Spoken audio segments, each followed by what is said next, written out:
नमस्कार दोस्तों, राधे राधे, जय श्री कृष्णा। आज मैं आप सभी को पुरुषोत्तम एकादशी व्रत के बारे में बताने जा रही हूँ, जो काफ़ी महत्वपूर्ण है। यह एकादशी व्रत हर 3 साल में एक ही बार अधिक मास में ही आती है। ये हमेशा एकादशी नहीं आती। तो आइए जानते हैं इसके बारे में। पुरुषोत्तम एकादशी व्रत 27 मई 2026 बुधवार को रखा जाएगा। यह व्रत 3 साल में एक ही बार आता है और अधिक मास में आता है और भगवान विष्णु को यह समर्पित है। एकादशी तिथि 26 मई सुबह 5:10 से 27 मई की सुबह 6:21 तक होगी। 28 मई सुबह 5:25 सुबह 7:56 के बीच इसे माना जाएगा।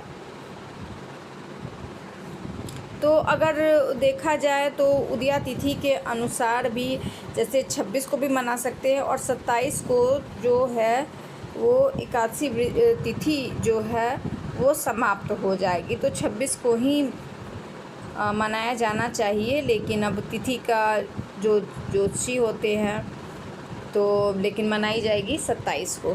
तो ये थोड़ा सा कन्फ्यूजन हो जाता है। पुरुषोत्तम एकादशी की विशेषता के बारे में जानते हैं। पुरुषोत्तम पंचांग के अनुसार पुरुषोत्तम एकादशी 27 मई 2026 को मनाई जा रही है। इसे कमला या पद्मिनी एकादशी कहा जाता है। साल में 3 साल में एक बार होता है। इस एकादशी व्रत को करने से भगवान विष्णु और शिव जी की कृपा प्राप्त करने के लिए अत्यंत दुर्लभ और फलदायी माना जाता है। व्रत करने से व्यक्ति के जन्म जन्मांतर के पाप धुल जाते हैं, मोक्ष की प्राप्ति होती है। यह व्रत सभी कष्टों और दरिद्रता, आर्थिक समस्या से जूझ रहे लोगों को जो मुक्ति दिलाती है। पुरुषोत्तम एकादशी व्रत कथा, जिसे पद्मिनी एकादशी कहा जाता है, भगवान विष्णु को समर्पित है। यह व्रत 3 साल में एक ही बार आने में अधिक मास का जो शुक्ल पक्ष है उसमें पड़ता है। इस व्रत को करने से सभी पापों की मुक्ति होती है और वैकुंठ धाम की प्राप्ति होती है। तो आइए जानते हैं इसकी विशेष कथा के बारे में। तो जो लोग चैनल पर नए हैं प्लीज़ चैनल को लाइक और सब्सक्राइब जरूर कर लीजिएगा। प्राचीन काल में महिष्मती नाम की नगरी में वीर नाम के एक राजा राज्य करते थे। उनकी कई रानियां थी, लेकिन कोई भी रानी की संतान नहीं थी। राजा अपनी संतानहीनता से बहुत दुखी थे, इसलिए वो अपना राजपाट मंत्रियों को सौंपकर तपस्या करने के लिए जंगल में चले गए। राजा की सबसे बड़ी प्रिय रानी पद्मिनी का नाम पद्मिनी था। वो राजा के साथ जंगल गई और कठोर तपस्या करने लगी। रानी ने कई वर्षों तक भूखे प्यासे रहकर माता सती अनुसुईया की शरण ली। माता अनुसुईया ने प्रसन्न होकर रानी को अधिक मास पुरुषोत्तम एकादशी के शुक्ल पक्ष में आने वाली एकादशी के व्रत करने की विधि बताई।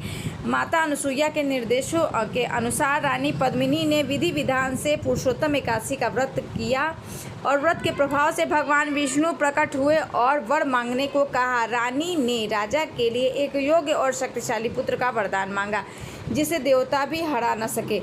भगवान विष्णु ने रानी को तथास्तु कहा। इसके बाद राजा रानी घर वापस आ गए। कुछ समय बाद उनके घर एक अत्यंत तेजस्वी पुत्र हुआ, जिसका नाम कीर्तवीर्य अर्जुन रखा गया। वह आगे चलकर चक्रवर्ती सम्राट बना। इस व्रत का काफ़ी महत्व है। मुक्ति और पुण्य के लिए यह व्रत किया जाता है। अश्वमेघ यज्ञ के बराबर फल मिलता है। इस दिन भगवान विष्णु को पंचामृत स्नान कराएं, पीले फूल, फल, तुलसी दल अर्पित करें, दान जप करें। व्रत के दौरान ओम नमः भगवते वासुदेवाय का जाप करें। सामर्थ्य के अनुसार ज़रूरतमंद है उन्हें दान करें।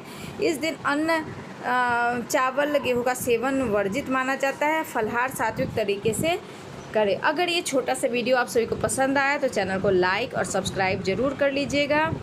राधे राधे।